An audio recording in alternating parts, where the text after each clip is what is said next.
क्या कभी ऐसा हुआ है कि सोचा हो कल से पक्का जिंदगी बदल देंगे? सुबह जल्दी उठना, वो जिम जाना, जंक फूड बिल्कुल बंद, या शायद वो साइड वाला काम शुरू करना, और फिर कुछ ही दिनों में सब सब वैसे का वैसा। लगता है ये कहानी हम सब की है। हाँ हाँ बिल्कुल। ये बड़े सपने देखना, बड़ी योजनाएं बनाना, ये तो आसान हिस्सा है, पर उन्हें निभाना वो मुश्किल है। सही कहा। और अक्सर हम सोचते हैं कि इसके लिए ना कोई जबरदस्त मोटिवेशन चाहिए, एकदम इच्छा शक्ति। और जब वो मोटिवेशन थोड़ा कम होता है, बस गाड़ी रुक जाती है। हाँ। लेकिन जेम्स क्लियर की जो किताब है एटॉमिक हैबिट्स, मतलब हिंदी में कहें तो परमाणु आदतें, जी वो एक बिल्कुल अलग नजरिया देती है। बिल्कुल। ये मोटिवेशन या विल पावर के बारे में उतनी नहीं है। हाँ, ये उन छोटी चीजों के बारे में है, रोज की आदतें। एग्जैक्टली। क्लियर का जो मेन पॉइंट है वो ये है कि आप अपने लक्ष्यों के लेवल तक नहीं उठते, आप असल में अपने सिस्टम के लेवल तक गिरते हैं। ओह, सिस्टम के लेवल तक? मतलब ये कि सफलता बड़े बड़े फैसलों से उतनी नहीं आती जितनी रोज के छोटे, लगभग बिना सोचे समझे किए जाने वाले कामों से। जैसे सुबह उठकर बस एक गिलास पानी पी लेना, या सोने से पहले सिर्फ 2 पन्ने पढ़ना। हाँ, यही है वो परमाणु आदतें। छोटी हैं साइज में, एटम जैसी, पर उनका असर बहुत बड़ा, बहुत शक्तिशाली होता है। तो ये छोटी आदतें काम कैसे करती हैं फिर? सुना है कोई लूप होता है, कोई चक्र। हाँ, एक आदत चक्र होता है। इसके 4 हिस्से हैं। पहला है संकेत, मतलब क्यू। फिर है इच्छा, यानी क्रेविंग। ओके। तीसरा है प्रतिक्रिया, रिस्पॉन्स। और चौथा इनाम, यानी रिवॉर्ड। संकेत, इच्छा, प्रतिक्रिया, इनाम। कोई उदाहरण? जरूर। जैसे मान लीजिए आपका फोन बजा, ये हुआ संकेत। ठीक है। फिर इच्छा हुई, अरे किसका मैसेज है, जानना है, ये हुई क्रेविंग। आपने फोन उठाया, मैसेज देखा, ये हुआ रिस्पॉन्स। और आपको जानकारी मिल गई या थोड़ा ध्यान बट गया, ये हुआ रिवॉर्ड। अब दिमाग ने ये सीख लिया, अगली बार फोन बजेगा तो यही करना है। बिल्कुल। अच्छा, और बुरी आदतें वो भी ऐसी? बिल्कुल। मान लीजिए तनाव महसूस हुआ, ये संकेत है। राहत की इच्छा हुई, ये क्रेविंग है। ओके। आपने शायद सिगरेट पी ली या फिर फोन उठाकर सोशल मीडिया देखने लगे, ये रिस्पॉन्स हुआ। और इनाम?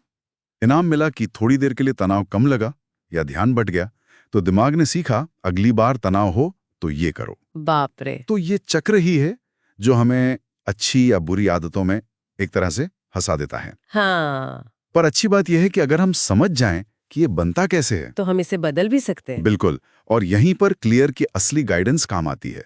व्यवहार बदलने के वो 4 नियम। हाँ हाँ, वो 4 नियम। पहला क्या था? पहला है, इसे स्पष्ट बनाएं, मेक इट ऑब्वियस।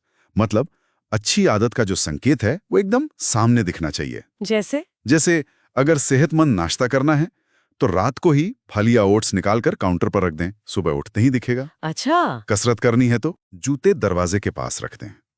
किताब पढ़नी है उसे तकिए के पास रखें। मतलब अपने माहौल को ऐसा बनाएं कि सही काम करना आसान लगे। ये तो बढ़िया है। मतलब इच्छा शक्ति पर जोर देने की बजाय माहौल ही बदल दो। ठीक है। दूसरा नियम? दूसरा है, इसे आकर्षक बनाएं, मेक इट अट्रैक्टिव। आदत थोड़ी मजेदार लगनी चाहिए। मजेदार कैसे? एक तरीका है टेम्पटेशन बंडलिंग।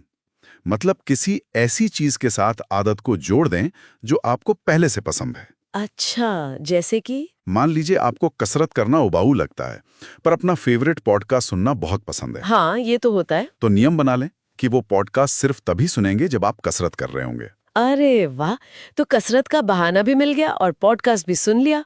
स्मार्ट।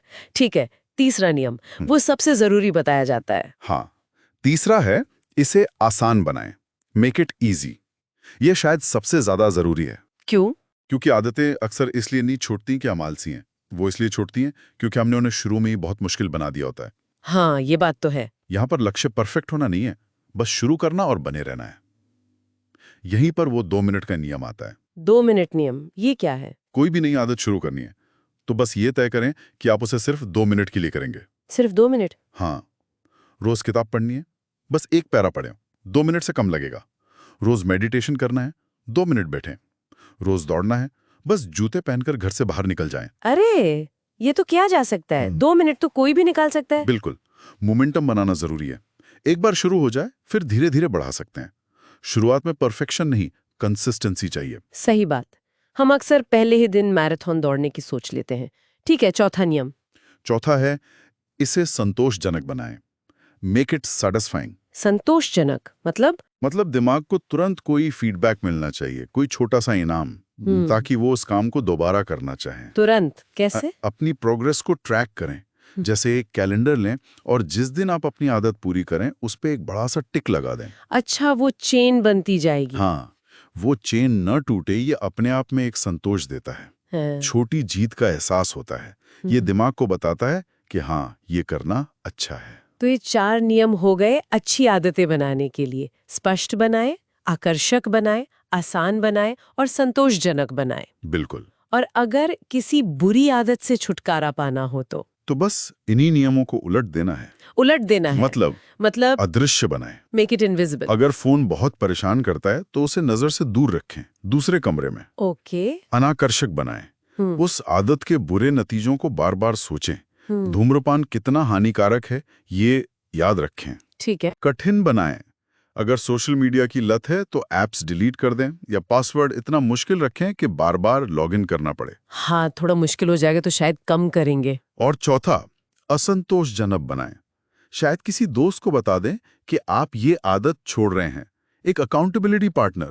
अगर आप चूके तो थोड़ा बुरा लगेगा या उन्हें जवाब देना पड़ेगा। ये चारों नियम सुनने में तो बड़े लॉजिकल लगते हैं, पर क्या ये काफी हैं? मुझे याद है किताब में पहचान की भी बात थी। हाँ, और वो शायद सबसे गहरा आइडिया है।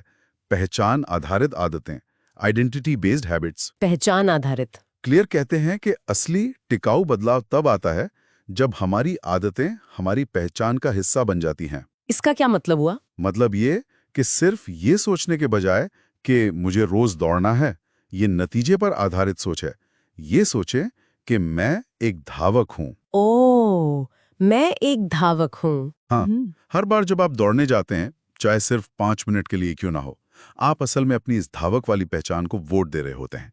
आप सबूत इकट्ठा कर रहे होते हैं कि हाँ, मैं ऐसा ही हूँ। ये तो सोचने का पूरा तरीका ही बदल देता है। मतलब आदतें सिर्फ काम नहीं है, वो इस बात का सबूत है कि हम खुद को क्या मानते हैं। बिल्कुल।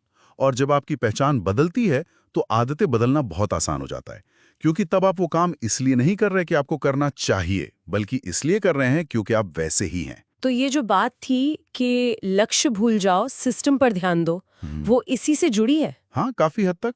ज्यादातर लोग नतीजों पर फोकस करते हैं। 10 किलो वजन कम करना है या इतने पैसे कमाने हैं, ये लक्ष्य हैं। हाँ। लेकिन क्लियर कहते हैं कि लक्ष्य तो सिर्फ दिशा बताते हैं। असल चीज है सिस्टम, वो रोज के काम जो आपको उस दिशा में ले जाते हैं। अगर सिस्टम सही है तो नतीजे अपने आप आएंगे। तो सिस्टम मतलब वही रोज की छोटी छोटी आदतें, वही परमाणु आदत है। अगर आप रोज थोड़ा बेहतर होने पर ध्यान दें, रोज अपने सिस्टम को सुधारें, तो लक्ष्य खुद ब खुद हासिल हो जाते हैं। गाड़ी सिस्टम अच्छी होगी तो मंजिल लक्ष्य तक पहुंच ही जाएंगे। ये वाकई एक शक्तिशाली विचार है। मतलब फोकस प्रोसेस पर होना चाहिए, आउटकम पर नहीं। बिल्कुल। तो देखा जाए तो एटॉमिक हैबिट्स कोई मोटिवेशनल किताब नहीं है जो बस जोश दिलाए।